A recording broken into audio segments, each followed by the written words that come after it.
It's Ozzy Lopez with Keller Williams Realty, and in this video we're going to do some rapid fire ask me anything type of questions. So we're going to get straight into it, and coming in at number one, it's going to be the question, is now actually a good time to sell in Las Vegas?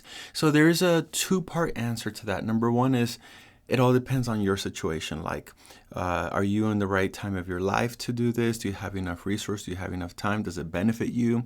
So 80% of it has to do with you. The other 20% of it has to do with, is it a buyer's market or is it a seller's market? So the question is now a good time to sell? Well, you'll know that basically if it's a buyer's market, no. If it's a seller's market, yes. Because seller's market means that the market favors the seller. And what does that mean specifically? It means that the market favors the seller, in which when you negotiate, you will have a higher likelihood of negotiating things that matter to you, price and terms, etc. So that's the first question. Second question that we have here is, why isn't my house selling even though it's priced low? All right, so this is also another two-part answer, because it could be one of the other or maybe a mixture of both. The first part is that maybe you think that it's priced low, but it really isn't.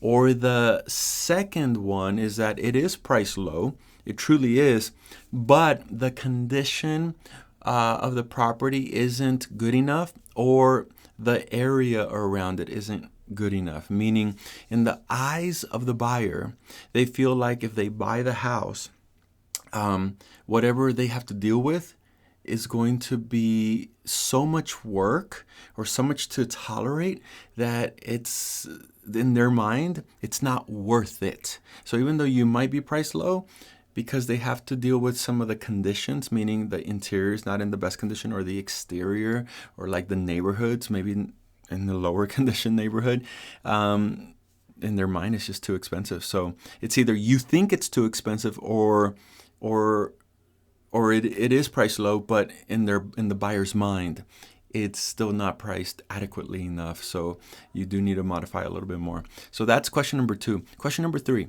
should I fix my house before selling, or should I sell it as is? So for that question, it really depends on your goal. If your goal is to not spend a single dime and not lift up a finger, then of course it's selling it as is. But if you're willing to inject some time, energy, and resources to your property, you can maximize the profit. That's where you get with your real estate agent and you say, hey, Ozzy, where can I make some changes so that I can get more money when I sell it? And us agents, we know exactly where to advise you on things like that. So that's the question number three. Question number four, how accurate is the Zillow estimate on my house? Oh yeah, the Zestimate, as they call it, right?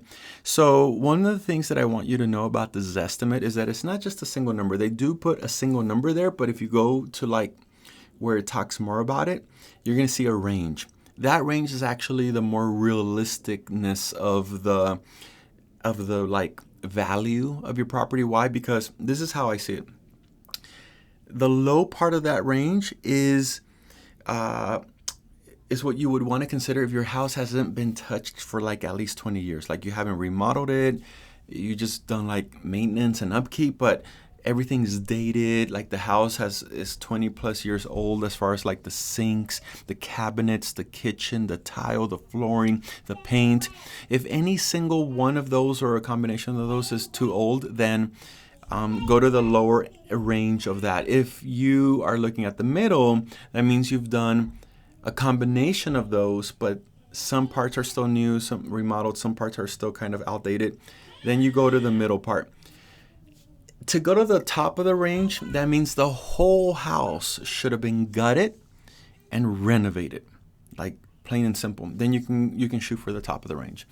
So it could be, 80% accurate to answer your question, but it all depends on the actual range. That's where you really get like perspective.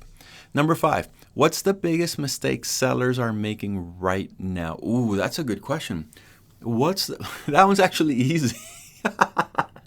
The biggest mistake the sellers are making right now, like in this market, is that they're overpricing their house.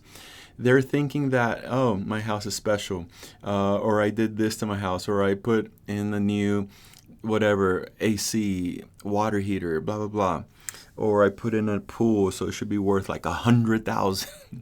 The thing is that whatever you spent for your house doesn't matter. Whatever you emotionally bought into doesn't matter. What matters is the market. The market dictates the price, supply and demand, and what a buyer feels is value. That's it. It's whatever the buyer feels it's of value.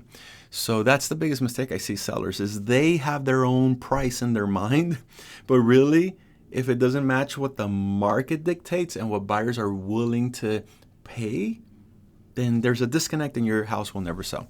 Point blank, period. Question number 6, and then one more after, and then we're pretty much done here. So question number 6, can I sell my house and buy another one at the same time? So the answer is yes, but this one can get complicated, and this is where you need some of the guidance from your real estate agent. So there's a few ways to do that. If you wanted to sell your house and buy another one, it's real simple. Look, in essence, it's simple. It's just the work behind it and the preparation behind it. It's got to be done right. If not, you're going to suffer the consequences, which is headaches, lost time, and lost money. All right, so this is how simple it is. You sell your house first. You rent the house back from the new owner, like for a month or two, while you shop around for the new home. Once you find the new home, you buy that, and you move in there, and then you stop kind of temporarily renting your previous residence. So that's one of the ways. The second way is kind of the opposite, which is you buy the new home first, and then you move in. So then you have an empty previous place, right? And then you have your agent sell that for you.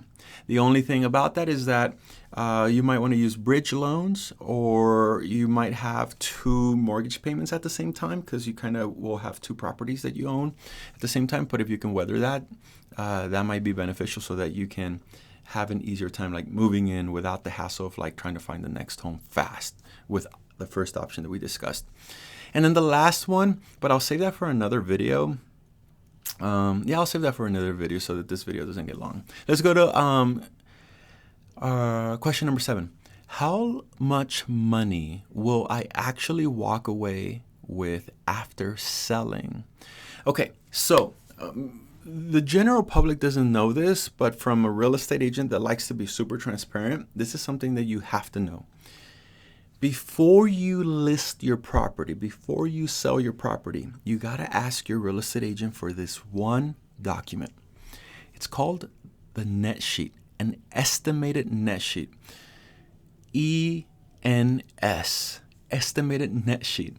And what that is basically once your real estate agent and you, the homeowner, has kind of calculated what your house could potentially sell for, we, the real estate agent, will calculate after all the closing costs and fees and taxes, insurance and county and recording and all of that.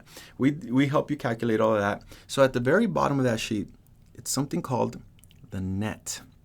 The net proceeds that you're going to receive as a seller after selling, right?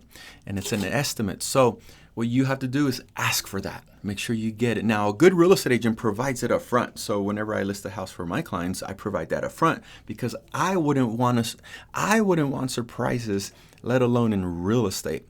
So if your real estate agent doesn't provide that up front, A, that's a red flag, and B, ask for it right away. But yeah, it's the estimated net sheet. It's the thing that will tell you what to forecast and will keep you from being surprised later when it's too late, when you're at the closing table and you're like, crap, I didn't know these were my numbers, right? So that's it. Those are the 7 questions that we got in this first episode of the Ask Me Anything series. If you have any questions you want to submit, put them in the comments, send me a DM, send me a text message. I'll compile them and I'll get them answered. Thank you so much for watching another one of my videos. Hope this was helpful. And if you ever have any real estate needs, anywhere in the US, you know where to reach me. Bye-bye.